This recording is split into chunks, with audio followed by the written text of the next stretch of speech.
सुना कि कावेरी जी अपनी तीनों बेटियों ईशा, मोहिनी और सुहाना की शादी 3 घर जमाई लड़कों के साथ करवा देती है। उन्हें लगता है कि ये लड़के शायद घर का कामकाज संभाल लेंगे, लेकिन उनके तीनों घर जमाई बहुत आलसी थे। वो नौकरी भी नहीं करते थे और बाहर का काम भी नहीं। कावेरी जी ने अपनी बेटियों से कहा कि वो प्रेगनेंसी का बहाना बनाकर अपने पतियों को सबक सिखाए। अब सुनिए आगे। मम्मी, आपने जैसा कहा था हमने वैसा ही किया, लेकिन देखिए ना, विवेक का हाल तो वैसा का वैसा ही है। घर में ना सुबह का नाश्ता बनता है और ना खाना। नौकरी पर जाने की बात करूं तो खाने को दौड़ते हैं मुझे। हाँ मम्मी, मैंने भी सुमित को कितनी बार कहा कि अगर नौकरी नहीं करनी तो कोई छोटी सी दुकान ही खोल लो, घर का खर्चा कैसे चलेगा। देखो दोपहर के 12 बजने आए और जनाब अभी तक सो रहे हैं। हाँ मम्मी, ईशा और सुहाना ठीक कहती हैं। अविनाश का भी यही हाल है। जब मैंने अपनी प्रेगनेंसी के बारे में कहा तो मुझसे कहने लगा, अरे दूसरी लड़कियां तो 9-9 महीने तक नौकरी करती है, बस डिलीवरी के टाइम छुट्टी लेती है।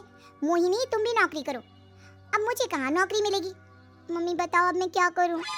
हे भगवान, क्या सोचकर घर जमाई दामाद लाई थी मैं कि मेरी बेटियां मेरे पास रहेंगी और खुश रहेंगी, लेकिन इन आलसी दामादों ने तो हमारी जिंदगी को भी प्रॉब्लम में डाल दिया है।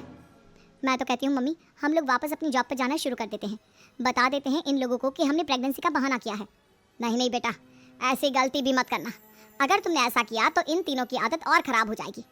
अरे आज नहीं तो कल कभी तो तुम प्रेग्नेंट होगी, तब वापस यही प्रॉब्लम आएगी। तब क्या करोगी तुम तीनों। हाँ मम्मी, आपकी बात तो बिल्कुल सही है। इन लोगों को तो सुधारना ही पड़ेगा। लेकिन कैसे? अपने बच्चों के आने की खबर सुनकर भी इन लोगों पर कोई असर नहीं हो रहा। पैसे कमाने के लिए घर से बाहर निकलना ही नहीं चाहते ये तीनों। अब मेरे दिमाग में एक प्लान आया है। तुम तीनों चिंता मत करो, उन तीनों को बुलाओ, फिर मैं बात करती हूँ।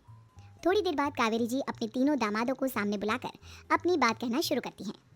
अविनाश, सुमित और विवेक, देखो बेटा, मैं ना तुम तीनों से बड़ा प्यार करती हूँ, इसीलिए तो तुम्हें घर जमाई बना कर रखा है मैंने। अरे मम्मी जी, सीधे सीधे कहिए ना, क्या बात है। प्यार तो हम भी आपको बहुत करते हैं। अरे मम्मी जी, आपकी इज्जत भी बहुत करते हैं। अरे भैया, आपके जैसी सास और कमाने वाली बीवी सबको मिलती है क्या?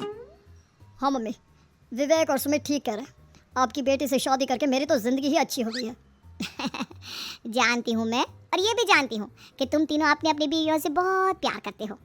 बेटा, बात ऐसी है कि हमारे कुल गुरु ने कहा है कि प्रेग्नेंट होने के बाद मेरी तीनों बेटियां शुरू के 4 महीने हमारे गांव में जाकर रहेगी, जहां मेरे चाचा जी रहते हैं। अरे लेकिन क्यों मम्मी, गांव में जाकर रहने की क्या जरूरत है इन तीनों को? वो क्या है ना बेटा, हमारे परिवार को एक श्राप है। अगर मेरी बेटियों ने यहाँ पर बच्चा पैदा करने की कोशिश की तो उनके बच्चों को कुछ भी हो सकता है। इसलिए अब से लेकर 4 महीने पूरे होने तक इन्हें गाँव वाले घर में रहना पड़ेगा।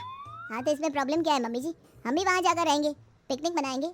अरे भाई, बीवी जहाँ, हम भी वहाँ। हाँ यार, आइडिया तो बहुत अच्छा है। शहर की ज़िंदगी में रह रहकर परेशान हो चुके हैं, अब कुछ दिन गांव में बिताएंगे। तुम लोग समझने की कोशिश क्यों नहीं करते? तुम में से कोई भी वहाँ नहीं जा सकता, और मैं यहाँ रहूँगी ना तुम तीनों के साथ। 4 महीने की तो बात है, उसके बाद ये तीनों ही लौट कर आ जाएंगी। ठीक है मम्मी जी, अब हमारे बच्चों का सवाल है तो ये तो करना ही पड़ेगा। कावेरी अपनी तीनों बेटियों को कुछ दिन के लिए घर से बाहर कहीं दूसरे शहर में रहने के लिए भेज देती है। कुछ दिनों के बाद, अरे मम्मी जी, बहुत दिन से पिज्ज़ा नहीं खाए, मंगवाइए ना। क्या बताऊं बेटा, पहले तो बेटियां खर्चा दे देती थी क्योंकि उनकी नौकरी थी, लेकिन अब तो मेरे पास पैसे ही नहीं बचे। थोड़े बहुत पैसे हैं जो बच्चों की डिलीवरी में काम आएंगे। लेकिन मम्मी जी, आपकी बेटियों को वापस आने में तो अभी बहुत वक्त बाकी है। वही सोच सोच कर परेशान हो रही हूँ। सोच रही हूँ कल से दूध भी बंद करवा देती हूँ। अब दूध वाले को देने के लिए पैसे भी तो नहीं है ना। अरे नहीं नहीं मम्मी जी, अगर दूध भी बंद करवा दोगी तो मुझे चाय कहाँ से मिलेगी? और चाय के बिना मैं तो मर ही जाऊँगा। क्या करूं बेटा, इसके अलावा हमारे पास कोई ऑप्शन नहीं है। मेरे पास पैसे ही नहीं बचे। इस तरह कावेरी जी धीरे धीरे अपने तीनों दामादों को पैसे देना बंद कर देती हैं और घर में खाने पीने की चीजें लाना भी बंद कर देती हैं। अब वो तीनों बुरी तरह से परेशान होने लगे थे और इसलिए एक दिन तीनों प्लान करके घर से बाहर निकलते हैं। और बाजार में जाने के बाद, यार अच्छा खाना खाए हुए कितने दिन हो गए, पता नहीं कब अच्छा खाना मिलेगा। हमारी बीवियों के जाने के बाद तो हमारी हालत भिखारियों जैसी हो गई है यार। कुछ भी हो, मुझे तो आज पिज्जा खाना ही खाना है।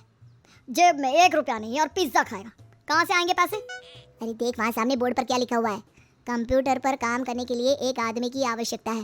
भाई मैं तो जा रहा हूँ, काम करूँगा और शाम तक पैसे लाकर आराम से पिज्जा खाऊंगा।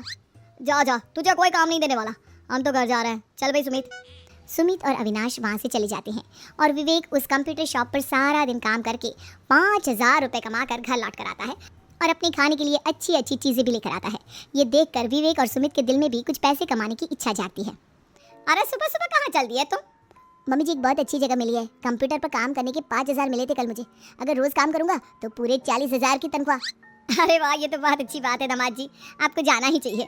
सुमित और अविनाश विवेक को इस तरह तरक्की करते देखकर परेशान हो जाते हैं और वो दोनों भी काम की तलाश में निकल पड़ते हैं।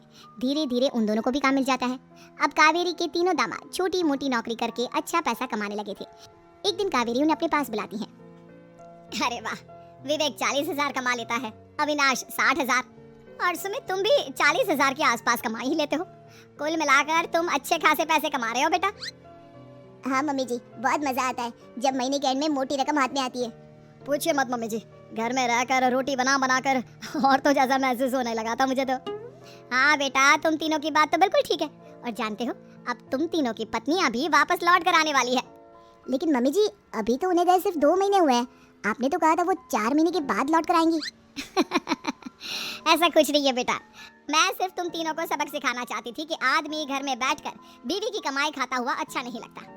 इस दुनिया में हर इंसान को मेहनत करनी चाहिए, काम करना चाहिए, चाहे वो औरत हो या आदमी, ताकि अपने परिवार को संभाल सके।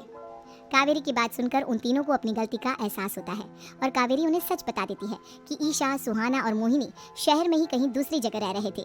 शाम के वक्त उन तीनों की पत्नियां लौट कर आ जाती है और कावेरी जी का परिवार एक खुशहाल परिवार की तरह रहने लगता है।